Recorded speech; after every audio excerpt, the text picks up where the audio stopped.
La parole est à notre collègue Jocelyne Guidez pour le groupe de l'Union centriste. Vous avez la parole, ma chère collègue. Merci, Président. Donc, c'est au nom du groupe centriste que ma question concernera La Poste. Mesdames et messieurs les ministres, mes chers collègues, le groupe La Poste vient d'annoncer se recentrer sur ses missions essentielles. En conséquence, depuis lundi, le courrier n'est plus distribué que 3 jours par semaine. De plus, La Poste ne maintient que 6% de ses bureaux ouverts en horaire aménagé au cas par cas. Enfin, de nombreux distributeurs de billets de la Banque postale ne sont pas approvisionnés. Les conséquences de ce qui ressemble à une démission sont graves. En milieu rural, certaines personnes se retrouvent totalement isolées. La distribution du courrier 3 jours sur 6 va fragiliser un peu plus la presse écrite, sans parler du lien social et d'information qu'elle assure près des personnes âgées. Une situation bien peu compatible avec l'idée que les Français se faisaient de ce service public et d'une entreprise qui communique sur sa proximité et son lien avec les territoires. Encore plus grave, cette situation va couper les vivres à certains de nos concitoyens. J'ai été interpellée par une personne âgée qui n'a pour seule ressource que l'argent qu'elle retire au guichet de la Poste. C'est aussi la situation de plus de 1,5 million d'allocataires des minima sociaux qui viennent chaque mois retirer leurs espèces. Pour répondre à cette urgence, la Banque postale va permettre les retraits d'espèces en distributeur à partir du 4 avril au lieu du 7. Et 250 bureaux de poste supplémentaires vont être ouverts pour faciliter le retrait au guichet. Comment ces mesures pourront-elles être à la hauteur de l'enjeu ? Le retrait en DAB ne sera d'aucune utilité si les DAB ne sont pas approvisionnés. Et les nouveaux guichets ouverts ne représentent qu'une fraction des bureaux fermés. À l'heure où les gens n'ont plus d'argent, où les commerçants commencent à faire des ardoises, ne peut-on pas correctement protéger les agents de la Poste pour que le service soit rendu normalement ? Pourquoi seraient-ils plus exposés dans les bureaux de poste que les commerçants de bouche qui sont ouverts ?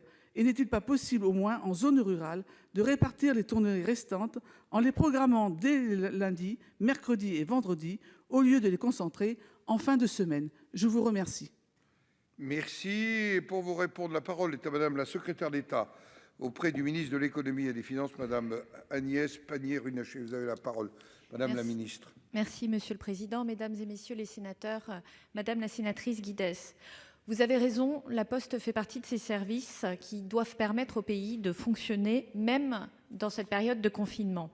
Et c'est notre devoir d'organiser ce service indispensable à nos concitoyens, en protégeant au mieux également les salariés de cette entreprise. C'est pour cela qu'au-delà des 1600 bureaux répartis sur l'ensemble du territoire, nous avons effectivement 250 bureaux de plus qui vont, dès la semaine prochaine, assurer le paiement des prestations sociales pour que ce soit fait dans de bonnes conditions. La caisse d'allocation familiale anticipera le versement de ces prestations et les distributeurs devront être fournis pour pouvoir effectivement payer dès ce week-end ces prestations aux bénéficiaires. Nous allons également demander, sur la base du bénévolat, l'appui de postiers qui sont aujourd'hui en télétravail pour venir sur le terrain compléter ces équipes, parce que vous avez raison, il faut continuer à maintenir un lien social. Ce lien social, c'est celui de tous les services, comme veiller sur mes patients, mes parents, Cohésio, Ardoise, et c'est également ces services de livraison de médicaments et de repas à domicile, en particulier pour les plus vulnérables. Et je veux vous dire ici que le gouvernement est particulièrement attentif à la situation. Le Premier ministre m'indiquait à l'instant qu'il ferait le point cette semaine avec les dirigeants de la Poste pour veiller à ce qu'il y ait un service sans faille sur les territoires, non seulement dans la distribution du courrier, non seulement dans la distribution de la presse écrite qui doit être renforcée en début de semaine, mais également dans tous les services et notamment de mise à disposition d'argent pour les plus vulnérables. Je vous remercie.